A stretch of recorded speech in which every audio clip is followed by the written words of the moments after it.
হ্যাঁ, বিয়ের পর থেকে খুব একটা রেস্টুরেন্টে যাওয়া হয় না বরের সাথে। রেস্টুরেন্টে যাওয়া হয় ফ্রেন্ডদের সাথে বা ননদের সাথে যাওয়া হয়। বন্ধ হয় না রেস্টুরেন্টে যাওয়া, কিন্তু বরের সাথে খুব একটা রেস্টুরেন্টে গিয়ে টাইম স্পেন্ড করা হয় না। আর এটা সবার সাথেই হয়, সব মেয়ের সাথেই হয়।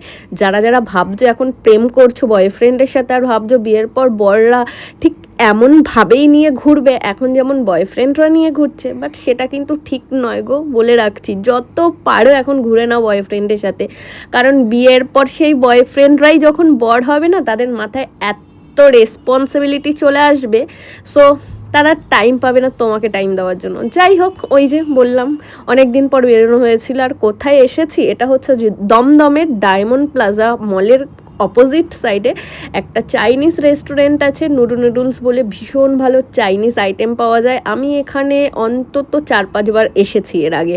আর এখানে এলেই আমি একটা স্টার্টার খাই, সেটা হচ্ছে একটা ফিশের স্টার্টার পাওয়া যায়, আমি ঠিক নামটা মনে করতে পারছি না।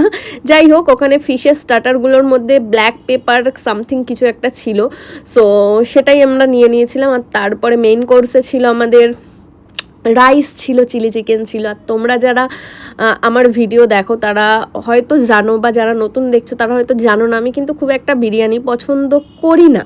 সো আমি তার বদলে রাইস পছন্দ করি। আর রাইসের থেকেও যদি ভীষণ ভালো কিছু পছন্দ করি তাহলে সেটা চাউমিন। সিরিয়াসলি, মানে আমার পেছনে টাকা খরচ করার কারো খুব একটা বেশি দরকার হয় না।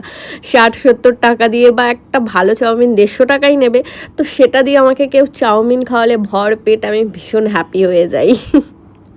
আর দেখো, এত রাতে আমরা না এখানে এসেছিলাম 10:30টার কাছাকাছি, 10:30টার টাইম, মানে রাত 10:30, কিন্তু তারপরেও অত রাতে এসেও এত লোক ছিল আমাদের ওয়েটিং রুমে, তাও 10 মিনিট ওয়েট করতে হয়েছিল। আর তারপরে আমরা জায়গা পেলাম, তো দেন আমরা রাইস আর চিলি চিকেন মোটামুটি কিছুটা খেয়ে নিয়েছি, আর কিছুটা খেতেও পারিনি, সেটা প্যাক করার জন্য বলে দিয়েছিলাম। তারপর কোল্ড ড্রিঙ্কস, আর এই যে সব থেকে পছন্দের জিনিস আমার, এটা হচ্ছে টুটি ফুটি আইসক্রিম উইথ টুটি ফুটি। সো এর মধ্যে ফ্রুট দেওয়া থাকে, আর যেটা বেছে বেছে খেতে আমার সব থেকে বেশি ভালো লাগে। আমি এখানে যখনই আসি না কেন এটা আমি খাই, বাট একার পক্ষে একটা গোটা খাবো একদম পসিবল নয়। আর আমার বরকে আমি এখান থেকে একটুখানি ভাগ বসাতে বলেছিলাম, বাট সে বসায়নি, কারণ সে কোল্ড ড্রিঙ্কস খেয়েছে, আইসক্রিম খাবে না। আর সে এইসব আইসক্রিম পছন্দ করে না। যাই হোক, ভিডিওটা বেশি বাড়াবো না, সবাই খুব ভালো থাকো, টাটা, লাভ ইউ।